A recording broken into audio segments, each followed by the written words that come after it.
We got a couple things to do here. We got a couple things to do. There's no doubt about that. Let's get into Xbox Game Showcase. What are you scoring it?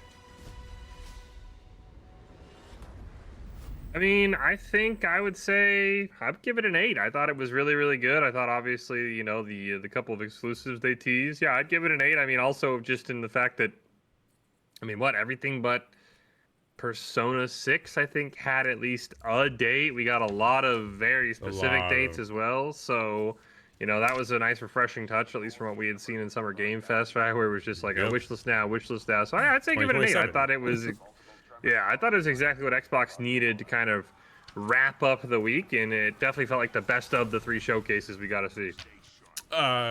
Yes. Score? You said an 8. 8. Okay, I'm just a little bit above you with an 8.5. I do agree this is the best showcase I think we've seen out of the top showcases, we'll call it, right? State of Play, Summer Game Fest. Yeah. I dropped my score because they ended on Call of Duty DMZ. Yeah, same. Who made that decision? Like, that is a weird call to do that. What do they fill in that spot? Anything but Call of Duty, man. You put the Call of Duty DMZ thing in the middle. Like, that's where you put that. You don't put it at the end. I get Call of Duty is the juggernaut title right now for Xbox, and it will always be because it is multi-platform, because it is just Call of Duty. Yeah.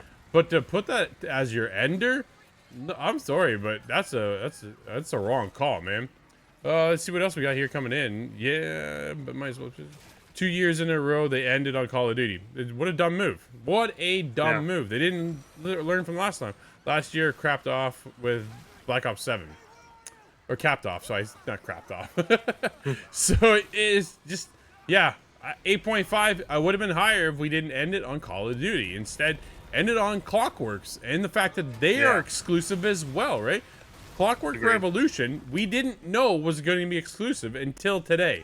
So why not end it with that? That was a better showing than the DMZ. I thought actually DMZ looked cool, Michael. Right? It's a big change. Yeah. It's interesting that they're going to... Curious if it means what that means if they're going to get rid of Warzone, right? Because they did end. They said campaign, DMZ, multiplayer. So I don't know how that Warzone... I mean, that's going to be a very interesting transition if that's what they want to pull off. And, I mean, to me, the biggest thing, though, is, like, how many more extraction shooters can we fit in the genre, right? We have Arc Raiders. We have Marathon. Right, so they've got to put some sort of Call of Duty twist on it, and so I'll give them until October to see. But yeah, I mean, that maybe is like the new saturated market where everybody's seen what Tarkov has done. And they're just like, well, we'll just keep, you know, we'll make an extra extraction shooter. It'll be great, and nobody's really matched that Tarkov energy quite yet. Fair, absolutely. It's funny you mentioned Tarkov because even as late, that's not hitting quite the way it once was either, right? So that whole genre, I think, is just oversaturated and exhausted too much. Arc Raiders felt so fresh, where Marathon came in and nobody cared.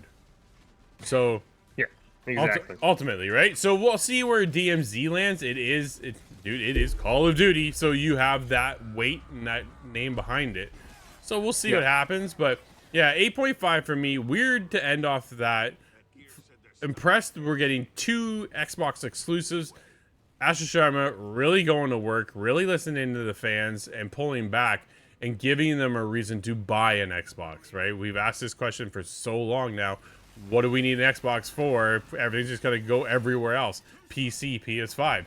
Who gives a shit about your Xbox? Well, here we suddenly have a reason now to care, right?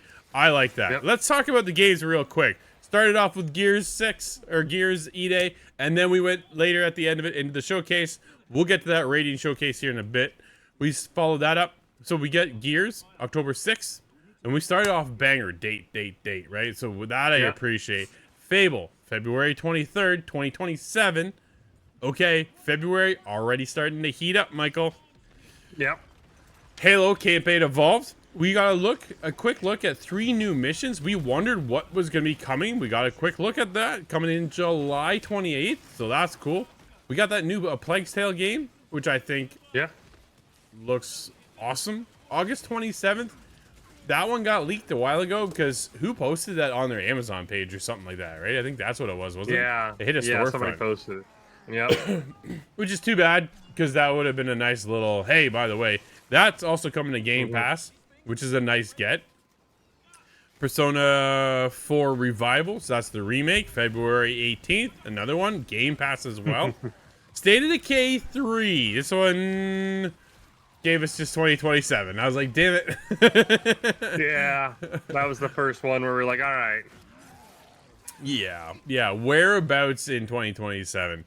It's funny, so we either saw October be the latest, or everything going to 2027. Nothing went past that midpoint of And they're all October. in February too, right? They're giving GTA that January breathing room as well. Yeah, so you're coming out in November. They've got the month of December and the month of January. Where does the multiplayer lie? That will become another discussion here, I'm sure, on the Theory Unlocked podcast as we get into that. Yeah, there's a lot of unknowns still with GTA 6 with as much as we do know, or little as we know. There's just so many questions of where does everybody else follow up their titles. So yeah, you see everybody moving out of the way for January. Sea of Thieves Season 20, June 18th. You get to customize, make your own storylines, make your own cinematics, make your own missions, gameplay modes, this, that, and the other. So they're taking a little bit of that piece of the pie from Fortnite and going, hey, creators, let's see what you got, because I think we're all tapped out. Do you think we carry on into Season 21, 22? I think they have a roadmap for it, but how much longer do you think Xbox and Rare support Sea of Thieves? I mean, I'm shocked that they're still supporting it, right? So, I mean, it's, you know, I'll take the cop out. It's going to be until they stop making a profit, right? So they've got to have enough people playing. As you said, I think they're really targeting the content creators in this patch, hoping you get those people to come back because their favorite content creator did. But, I mean, it really seems like, I mean, maybe the development is just that cheap, right? Because, yeah, I'm shocked this game made it to Season 20, especially with how the release went. So I think they'll... Just gonna be one of those games. Every Xbox showcase, it'll be season whatever, just like we got with Fortnite for Summer Game Fest, right? It's just gonna keep going until the end of time, probably. Yeah, no, for sure. Thanks, David. Talk soon, buddy. Well, I'm sure we'll be talking here later this week. Yeah, no, it's how long you keep going, but like say, dude, if it's making money, then why not keep it going? If there's a fan base, and with the transition over to PlayStation, it really helped bring in a new fan base opportunity to get involved. But now, I think Xbox is putting themselves in a funny position of we're bringing back exclusives, but yet those who have been labeled as PS5, Nintendo Switch will continue to do so as of right now, but it's only a matter of time. Will the next generation see a complete pullback and go, nope, exclusive, right? So we'll be keeping an eye on that. Yeah, absolutely. Metro 2039. Coming out in February. There's another one for February. No solid date, though, but it's coming. We got Bad Magpie. That's coming to Game Pass as well. That was a world premiere. That was the one, Michael, we were looking at, like, what are we looking at right now? So looked interesting. Looked a little interesting. Absolutely. Wulong 2 was a bit of a surprise. Wings of Ember. Early 2027. Game Pass. There's a huge focus on Game Pass. A lot of them coming to Game Pass, right? So, and then we got Join Us, which dude just didn't look like it was up my alley at all. That's coming in March 2027. 1 to 4 player co-op coming to Game Pass as well. So I think Game Pass might be where a lot of people kind of experiment with that game. See if it lands, if it hooks them. Nice surprise coming out of Ninja Theory with Senua. I kind of thought we were wrapped up for a little bit. We're getting the next one. So Senua, Game Pass again in 2027. Michael, how do you feel about that one?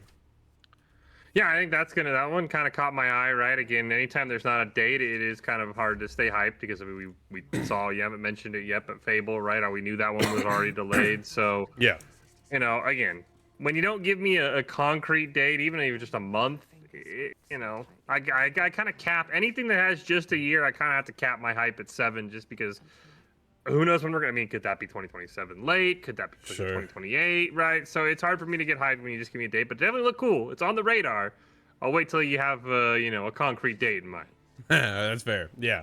Because there's still nothing says 2027. Even if it does say 2027, it can easily just slip into the next year as well. Yeah. So Fable was 2026 up until last week, right? So, I mean, you know, if you don't have a date, I'm a little hesitant always. Fair, which is fair. Fallout, we got a bit of a new look at the Fallout 76. If you're in, you're in. If you're not, you're like us. Doom expansion. Right? Doom: The Dark Ages getting a Revelations expansion coming in July 7th. There's something for Doom fans if you're interested. Yeah, exactly. Just like Fallout, you're in or you're not. Yep. Crazy Taxi World Tour coming out next year, sometime in 2027. No mention of Game Pass. I thought that might have been a Game Pass maneuver right there for sure, because I think they're going to be missing out, honestly, without going to Game Pass, Michael. Where are you at? No, I agree. Yeah, right? Yeah, I think there's a missed opportunity there. Then we got Age of Empires. Another look at, excuse me, at that one. Which I think, again, it's one of those, if you're playing RTS games, then you're going to like it. I'm an old school fan of RTS. I'm not so much these days, but Scott from the team, he plays a lot of them still to this day. So I'm sure he'll be excited for that one. Minecraft Dungeons 2, September 29th. Game Pass. Michael, a little shocked that we're getting that one so soon. Yeah, that one kind of came out of nowhere. I mean, I played OG Minecraft. That's kind of more my jam. I'm a Dungeons guy, so, but it looks cool. It looked really nice, and I'm glad, that instead of doing a DLC, it's just like, hey, we're going to give you a second one. So that was kind of a nice surprise, and again, I think for that generation, that seems like it's more targeted towards the newer generation of Minecraft players, right? I think that'll be a cool one. And they're working on actual Minecraft 2, so that's getting a sequel as well. Nothing. I was a little surprised we didn't see anything on that. Were you expecting something? I mean, the base. I would just be curious. I mean, how do you even really improve on what is Minecraft, right? I mean, it really, because for the most part, Minecraft is what you make of it, right? There's a little bit of a story, but for the most part, it is player driven. So, outside of updating graphics, I don't quite know how you make Minecraft 2. So, I'm a little more skeptical maybe than you are. So yeah, I think you really got to make sure when you premiere Minecraft 2, you got to make sure you've got it nailed down, because it's going to be. That, I mean, is like peak of like, why? Like, the first one has really stood against the test of time. It'd be like making Fortnite 2. Why would you do it when the first one's so successful? Yeah. So time will tell on that one. But yeah, no look on the new Minecraft 2. Just Minecraft Dungeons coming out on September 29th. Then we got Magician. Man, I'm dry, Michael. It's dry down here. Magician, The Devil's Deal coming in 2027. That was interesting one. I don't know. Yeah. Are you gonna play it? Like, is that one there for you? It's coming to Game Pass. There's your opportunity. Yeah, I think that definitely screams like day one Game Pass. All right, I'll check it out, kind of thing. That is the kind of game I think Game Pass is built for, right? Like, I'm gonna pay $20 a month, and I'm gonna get something like that would have cost me normally $40, but I can get it for $20. So yeah, I think that feels like a perfect Game Pass game. And again, once we get a more concrete date, depending on where everything else falls in place, because we don't even know what's coming in 2027, I think that'll be something, But again, it caught my eye. It definitely it looked a little interesting. It certainly did. Absolutely. Valor of Mortis coming in September 24th. Game Pass once again. That's that Souls-like game where we're like, I don't know if I can bash my head around the walls too long on that one. We'll see how that one goes. The Elder Scrolls Online, we got to look at that. Flight Simulator 2024. Just drop 2024 at this point, man. Just call it Flight Simulator. Absolutely. Yeah, get rid of that. July 4th is getting a new update on that one. Where Winds Meet is getting Hidden Mountain in July. Game Pass today, so you can check that out. Castlevania Belmont Curse is, Belmont Curse is looking awesome to me. I cannot wait. October 15th. We got an actual date now. No Game Pass, though, Michael. No Game Pass on that one. Yeah, that's one of those big title franchises with Castlevania that, I'm not shocked. I'm a little disappointed. Yeah, I think for me, that would have been something I would have checked out if it was on Game Pass. So a little disappointed, but that franchise is so massive. It kind of is, we talked about it with Doom, right? I think either you're in and you played them as a kid and you're going to buy every single one, or you're not. And, again, I think that would have been one I'm shocked it's not on Game Pass. Probably going to come on Game Pass probably, 6 months down the line, just like they do. So Yeah. So we'll see. We'll keep our eyes open for that one. But, dude, that one looks good. It's definitely on my radar for this year. Vivarium, I think, is what the game is called. I wrote half of it down. It was one that you and I looked at when neither one of us are into this one. It's coming in 2027. It is on Game Pass as well. So there is that. Atlas came out with Persona 6. There was really nothing shown on that. Game Pass. That was 2028, maybe. We didn't even have a year. We didn't even have anything. We just had the most generic trailer that unless you knew what was coming, you had to wait till the very end. So whatever. That was a Twitter clickbait there. Fair enough. Yeah, I'm not gonna disagree. It was really just a Splash logo. Yeah. So that was it. Oh my, okay. And then Spyro, A Realm Beyond looked awesome. I think that one looked something like we can get into. Spring 2027, Game Pass. Then we got to another Xbox exclusive with Clockwork Revolution in 2027. Not this year, sometime in 2027. Game Pass, and locking it in for Xbox exclusive. Matt Booty came out and ended off the damn show with Call of Duty DMZ. I was like, what just... Ooh. Man, did you end off on a low note? I'll tell you. Because you started off on fire, set the bar real high, and then you ended on Call of Duty for, like what David said, the second year in a row. Why? Stop doing that. Stop doing that, man. I get we're about to go into a direct for Gears E-Day. You guys have already revealed that that's what the direct will be this year. That's fine. But then, like, man, hit me with that one last holy shit kind of moment. And you didn't. They gave us Call of Duty. Yeah. Not great. No, not at all. So, yeah, whatever. Next Call of Duty, October 23rd, if you're hyped. If you are. If you are, you are. If you're not, you're not. It's just kind of one of those things, right? I think COD is just COD. It's a beast within itself, and you're either in or you're not. And